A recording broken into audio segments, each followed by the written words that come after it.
किस्मत का खेल, मासूम राजू और बैंक का वो सबक। मैडम, ये मेरी पूरी कमाई है, इसे जमा कर दीजिए। ओए लड़के, सच सच बता, ये पैसे चुरा कर लाया है ना? नहीं मैडम, मैंने कुछ नहीं चुराया, ये पैसे मैंने मेहनत से कमाए हैं। अपनी हालत देखी है, अभी पुलिस बुलाती हूँ। जरूर कहीं से चोरी करके लाया है। अगर आपने पुलिस को बुलाया तो एक दिन आपकी नौकरी चली जाएगी। तेरे जैसे कितने आते हैं यहाँ, समझा? उसे क्या पता था कि जिस बच्चे को वह आज भगा रही है, वही बच्चा एक दिन उसी बैंक की किस्मत पलट देगा। उस शाम दादी माँ की आंखें लगातार छलक रही थी। 12 साल का राजू उनके सीने से चिपका हुआ सिसक रहा था। दादी, मैं अब कभी बैंक नहीं जाऊंगा, वो लोग मुझे फिर मारेंगे। उन्हें समझ नहीं आ रहा था कि एक मासूम बच्चे के साथ इतना बुरा कैसे हो सकता है। बैंक में जो हुआ वो उनकी कल्पना से भी ज्यादा डरावना था। सब कुछ उस सुबह शुरू हुआ था। दादी और राजू थोड़े से पैसे जमा करने बैंक पहुंचे थे, लेकिन काउंटर पर बैठी 2 महिला कर्मचारियों की नजर जैसे ही उस पर पड़ी, पहली ने दूसरी से कहा, ये बच्चा यहाँ क्यों आया है? दूसरी ने हंसते हुए जवाब दिया, या तो भीख मांगने आया होगा या चोरी करने का इरादा है। दूसरी हंस पड़ी, इसके कपड़े देखकर तो यही लगता है। उन्हें क्या मालूम था कि जिस बच्चे का वे मजाक उड़ा रही हैं, वही आगे चलकर उनके लिए सबसे बड़ा सबक बनेगा। राजू की आंखें भर आई। दादी, यह लोग मुझसे नाराज क्यों हैं? मैंने तो कुछ किया ही नहीं। तभी एक महिला कर्मचारी ने तेज आवाज में कहा, अरे छोटे, तू यहाँ क्यों आया है? तेरे पास इतने पैसे कहां से आए? गार्ड ने आगे बढ़कर राजू को धक्का दे दिया। यहाँ अमीर लोग आते हैं, तेरे जैसे गरीब बच्चों की यहाँ कोई जगह नहीं। राजू गिरते गिरते बचा और जोर जोर से रोने लगा। पूरा बैंक ये सब देख रहा था, लेकिन अजीब बात यह थी कि किसी ने कुछ नहीं कहा, किसी ने आवाज नहीं उठाई। राजू पीछे हट गया और दादी के पीछे छुप गया। दादी, मुझे घर जाना है, वो रोते हुए बोला। दादी माँ ने कांपते हाथों से अपना पुराना बटुआ निकाला। उसमें कुछ गिने चुने नोट थे। साहब, हमारे पास पैसे हैं, हमें बस जमा करने हैं। महिला कर्मचारी ने बटुए को देखा और हंस पड़ी। अरे यह क्या है? इतने कम पैसे लेकर बैंक चले आए। उसी वक्त बैंक के एक कोने में बैठे एक शख्स ने चुपचाप अपना मोबाइल निकाला। उसका नाम था राकेश कुमार। वह स्थानीय पत्रकार था। वह अपने किसी काम से बैंक आया था, लेकिन जो उसने देखा उसे नजरअंदाज नहीं कर पाया। ये गलत है, उसने मन ही मन कहा और बिना किसी शोर के पूरी घटना रिकॉर्ड करने लगा। राजू का गला सूख रहा था। उसने दादी का हाथ खींचा। दादी, मुझे पानी चाहिए। दादी माँ ने धीरे से पास रखे पानी के जग की ओर इशारा किया। बेटा, वहां पानी है। लेकिन इससे पहले कि राजू एक कदम आगे बढ़ाता, गार्ड ने उसे रोक लिया। रुक, ये पानी तेरे जैसे बच्चों के लिए नहीं है, ये ग्राहकों के लिए है, कहीं और जाकर पी। आखिरकार दादी माँ ने राजू का हाथ पकड़ा। चल बेटा, यहां से चलते हैं। राजू रोता हुआ दादी के साथ बैंक से बाहर निकल आया। थोड़ी देर बाद राकेश भी बाहर आया और उनके पास पहुंचा।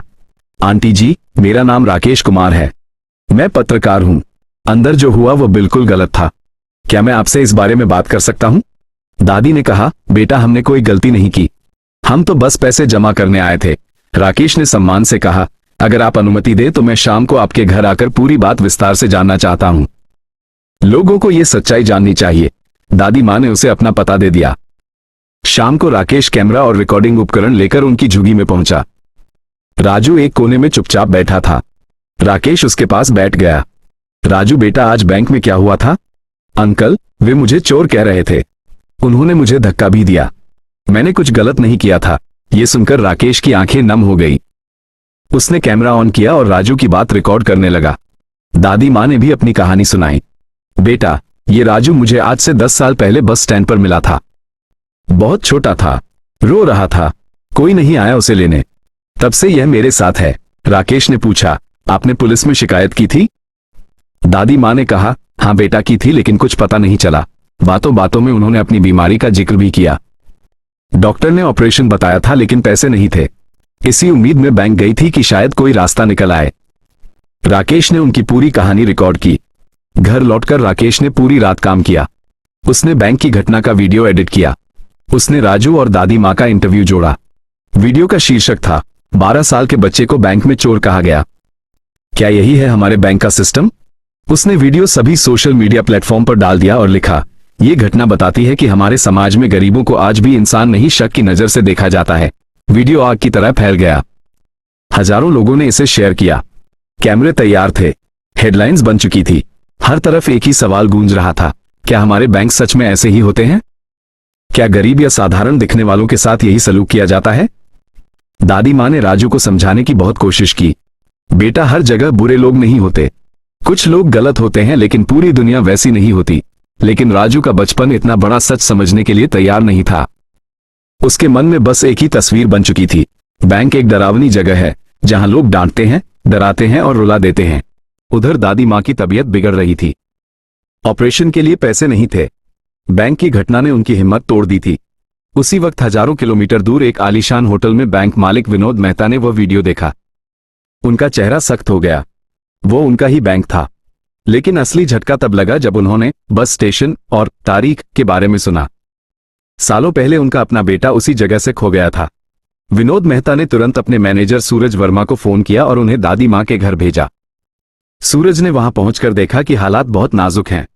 उन्होंने विनोद को बताया कि सारी जानकारी आपके बेटे से मेल खा रही है। विनोद ने कहा, इलाज में कमी नहीं होनी चाहिए, उन्हें सबसे अच्छे अस्पताल ले जाओ। विनोद मेहता विदेश यात्रा छोड़ भारत पहुंचे। राजू को देखते ही उनकी आंखों में आंसू आ गए। उन्होंने डीएनए टेस्ट करवाया। रिपोर्ट आई तो पता चला कि राजू ही उनका खोया हुआ बेटा है। विनोद ने राजू को गले लगा लिया और दादी माँ का हाथ थामकर कहा, आज से आप मेरी भी माँ हैं। अब वक्त था इंसाफ का। विनोद ने राजू से कहा, बेटा, तुम्हें एक बार फिर बैंक जाना होगा। राजू डरा हुआ था, पर विनोद ने उसे हिम्मत दी। अगले दिन राजू हाथ में नोटों से भरा एक बड़ा बैग लेकर बैंक पहुंचा। उसने सारा पैसा उसी काउंटर पर फैला दिया और कहा, आपने कहा था मेरी औकात नहीं है। देखिए, अब पैसे जमा कीजिए। कर्मचारियों के होश उड़ गए। तभी विनोद मेहता अंदर आए और ऐलान किया, यह मेरा बेटा है। और जिन लोगों ने इसके साथ बदसलूकी की, उन्हें अभी के अभी नौकरी से निकाला जाता है।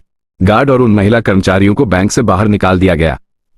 ये खबर पूरे देश में फैल गई। विनोद मेहता ने राजू और दादी माँ के साथ एक नए घर में नई जिंदगी शुरू की।